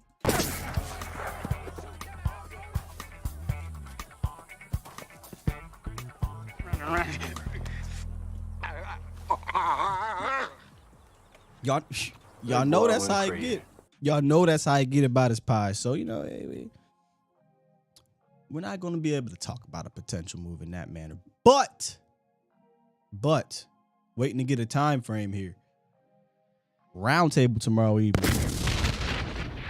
Vash Lombardi, Foots the King, Okoye Media, Law Nation, and myself, we will be getting together to cut up and talk Cowboys football. some point in time later in the evening. I don't know what time yet. I'm not doing all of the putting it together here. This is on my man Vach. So Vach will let us know here in a second, but I appreciate you, Mel. I know, Kevin. Let me write that down. You said The Rock. I got you. The Rock gift. I got you, man. I got you. So y'all, somebody said, can we go behind the scenes, bring Mozart in? Y'all saw Mozart already. He kicked me off the damn show a couple times because he had to go to the bathroom. And now, did I tell y'all we got Mozart a friend?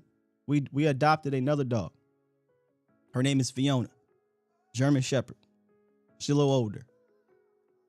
She's a little bit more disrespectful when it comes to my space, but she's a sweetheart. She's a sweetheart at heart. She don't mean it. She's a little bit disrespectful though when it comes to my space. But anyway, yeah, we got Mozart a friend, man, and it's really helped him, man. For real. It's really helped him. Nah, Chris, because see, here's a problem with Fiona, Chris. If I bring her in the studio, y'all remember Jeff Kavanaugh's dog that came in and broke everything up? She will do that. She has no awareness. Her awareness on Madden is a 25. Mozart is slick with it. He cool. He know I gotta step in between the wires. I gotta get around. He cool. I let him in here. Not Fiona. She's a brute. She will literally just march right through here, pull all the wires out, and I get kicked off. In fact, I'm blaming her for what happened the other day. I'm not even gonna blame the stream. One last award goes to Sky for a fire show host. Cowboys up, man.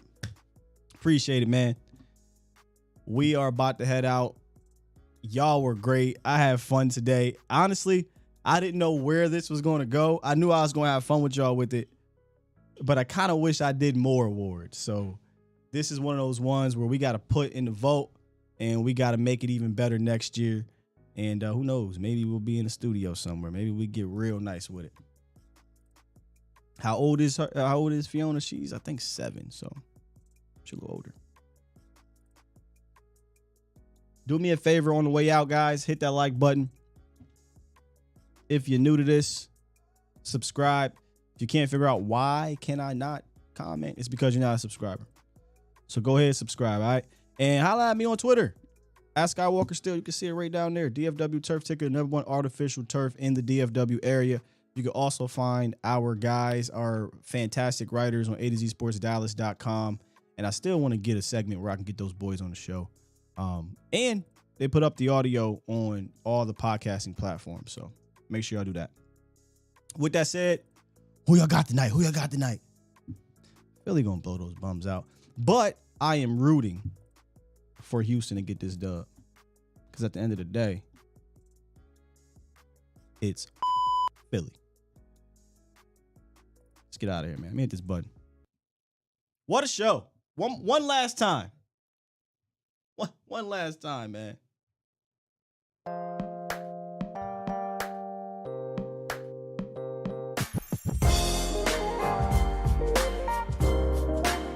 Nah.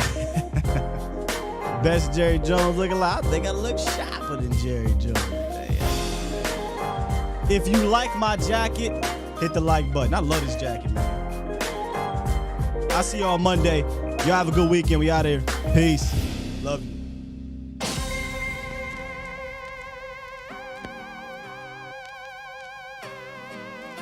Shout out to the Mod Gods.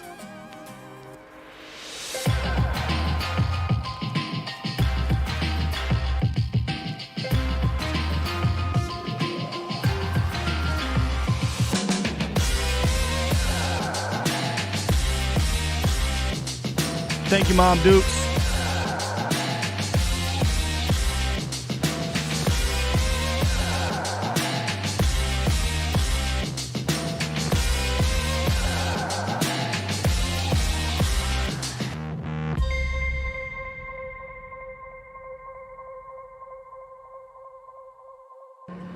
P.O.P. Hold it down.